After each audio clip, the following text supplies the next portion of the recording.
the real geopolitical paradigm that we're living in today. Today, we will look at the real forces, the real players in the battle for 21st century global hegemony. I'm going to break down who really rules the world, how they control the planet, and how they are trying to usher in a world war that is really pointed at the general population. To begin my illustration, I have 3 different board games here. Chess, the classic game of Risk, as well as Monopoly. And we're going to look at these systems of stylized warfare. And between these 3 systems, we find the truth of the system that we're living under. How do we know that system? Well, books written by people like Carol Quigley at Georgetown, Bill Clinton's mentor. They think we're stupid, and so we have their own documents. To begin with, I'm going to use a Lego chess set as an illustration to break down primitive forms of government, warfare, and domination. If you look at this set, you notice there are 2 sides. There is the red and there is the green, or there is the black, there is the white. From the beginnings of civilization more than 6,000 years ago until about 1700, this was the model of warfare between nations. There were occasional alliances, but by and large, warfare and politics was carried out in a very 2-dimensional way, like a chess set. You have the ruling class, the royalty, the priest class, the military elite, the generals, and in front of them you have basically their conscripts, or the lower class fighters, who can also represent just the general population. And these 2 groups are engaged in warfare and base domination against each other to control larger areas of land and the vassal populations living in serfdom upon it. One area that we see from the ancient chess model that is still used in statecraft by the globalist is the fact that sometimes wars were launched, in the case of the French and the British, against each other when they had rebellions at home. They soon learned it was a way to turn inner anger at the state against a foreign state and to reduce the population of young males that you didn't have jobs for. The 2-sided fight is a bygone era. In truth, for more than 300 years, the globalists have been financing multiple sides of wars, knowing that conflict destroys nations and gets countries deep into debt. And that is the key. They're financing both sides. And we see this being pioneered by people like the Rothschilds, starting in the 1700s and 1800s, where they would finance sometimes 3 or 4 different factions, and it didn't matter who won because all of them were in debt to them and had societies that were wrecked after the wars. Next, let's look at the game of Risk. These are primitive attempts to distill down human conflict and domination into a game you can play in a few hours. The militaries all have basically equal resources, equal numbers of troops, and to enter into the equation some type of random probability, we have dice and we have cards. There is no discussion here on looking at the real model that we are under today. We're going to come back to Risk here in a moment, but first let's move to the game of Monopoly. In the game of Monopoly, you have different economic groups, or 4 players, that attempt to engage in economic warfare against each other and then be able to create a monopoly, or a single entity that is in control of New York City. To understand the real system we're under, it's important to combine Monopoly and Risk with an overlay of strategy from chess. And this is a key part of the real system we live under today. The founder of the Rockefeller dynasty famously said that competition was a sin, and they wanted big governments that they financed and control to be able to shut down their competition and pick winners and losers. This is the essence of monopoly capitalism, the opposite of free market, and is simply a form of fascism, what Mussolini called corporatism. So out of these 3 board games, Monopoly best describes our modern system. But it itself is only 2-dimensional. You see, the private Federal Reserve that's owned by 6 private banks, Goldman Sachs, JP Morgan, Bank of America, and others, they always win. You're playing their game. You think you're battling it out for houses and apartments and for Park Place and for the electric company and for the railroad and for the Top Hat and for the fashion show. But it's the bankers that control the politicians. They've got the get-out-of-jail-free card, and they've got control of the money. The Treasury works for them. So the bank always wins. But what happens if a country won't sell? What happens if an African nation won't play the monopoly game?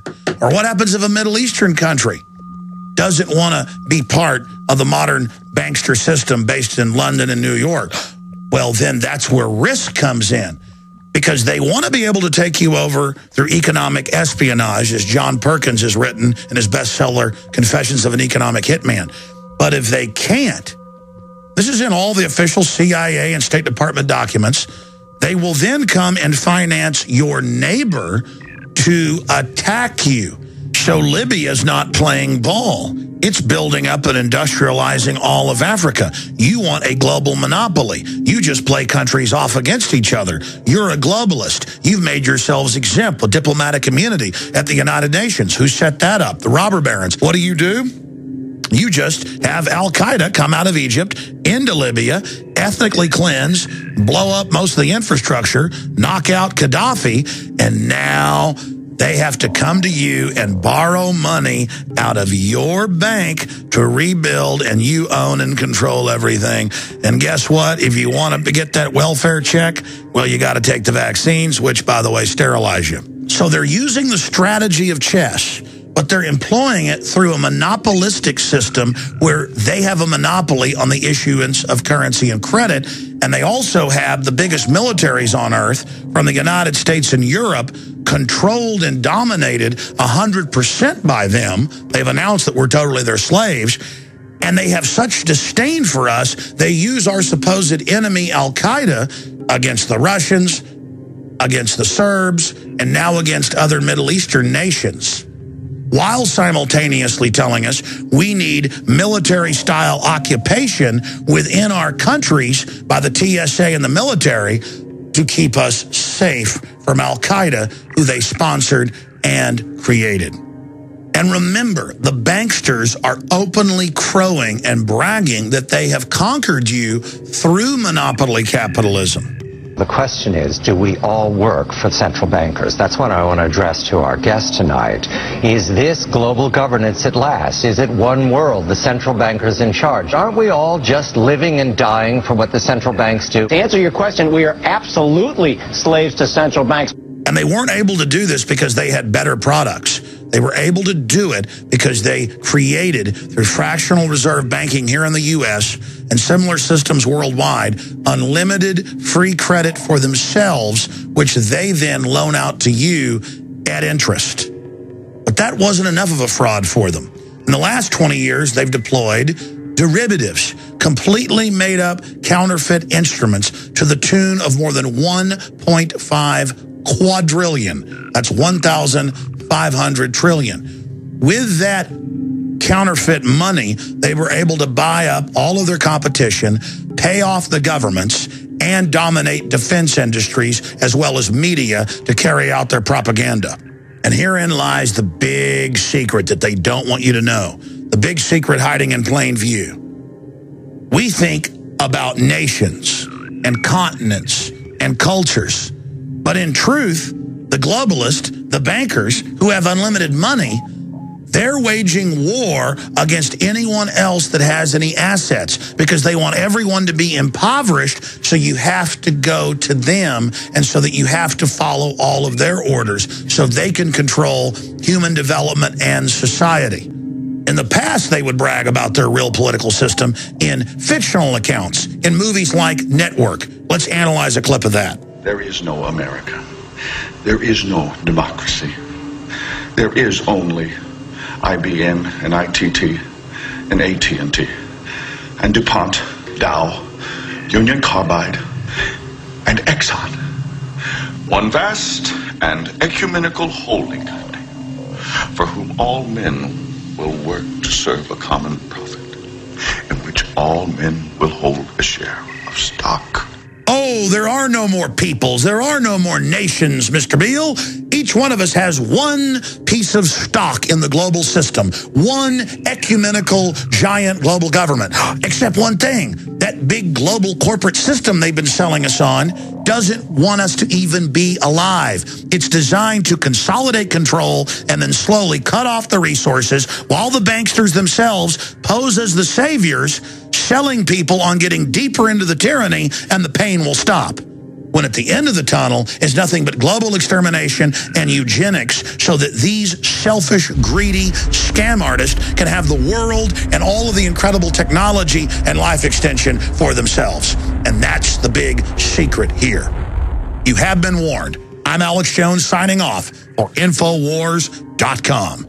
The ball is in your court. The rest is up to you. Please get this presentation out to everyone you know. We've got to understand the enemy we're facing if we have any chance of defeating these people. Humanity hangs in the balance. All right, there is the premiere of that information, and it will be uploaded to our main YouTube channel, the one with 230 million views. It will be uploaded in the next hour and will be red linked at Infowars.com. So please get your pens and paper ready to write down a note, to remember to go to the site as soon as it goes up there. It's uploading right now. It could be shorter than an hour. And get it out to everyone you know. We're going to send it out at Twitter, twitter.com/RealAlexJones. If you follow us there, you'll be able to get it, or just go to our Twitter account. You'll find it there as well. Please help get this information out so people understand we are desperately trying to save humanity before the global technocratic drone robot kill grid is in place. Once Skynet is fully in place, they plan on releasing bioweapons. The global engineers have lulled everyone, or large portions of the global population, into a hype-driven fantasy world.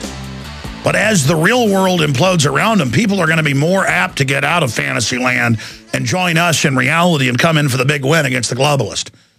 Look at Fast and Furious. Look at the LIBOR scandal. All this stuff's starting to come out. Bankers are hanging themselves and jumping off cliffs. They're really being killed by people above them so that they can't get the blame. But the point is that Kinley, Bernie Madoff, we can send all these people to prison. Now, our own corruption allows this to happen in the first place. We're never going to live in a perfect utopia until Jesus comes back. But the point is, the churches want you to think Christ is coming back tomorrow, so you never fight evil. If Christ was coming next week, we have a responsibility to fight evil. And if you're not a Christian, you have a responsibility to fight evil, because it will run all over you if you don't. This giant military-industrial complex is owned by foreign banks. It's building up for war against us. It's treasonous. This is our country, and it needs to stop. I mean, I saw an article in Human Events last week, and it's like, yeah, people don't like it, but it doesn't matter. Drones are coming, and they're going to be weaponized. You don't like it? So what? It's this attitude of yours, nothing you can do. Used to, they'd say, people love the weaponized drones. Now it's like, the drones are coming, and there's nothing you can do. You bet there's something we can do. All right, let's go back to the calls. Pieczenik, Dr. Steve Pieczenik is coming up at 8 after, but we're going to take calls right now. Let's go to back to Angel in Texas, because he brought up seeing police with military dress, and he's a veteran, driving around El Paso in the city. And I've seen this in the news.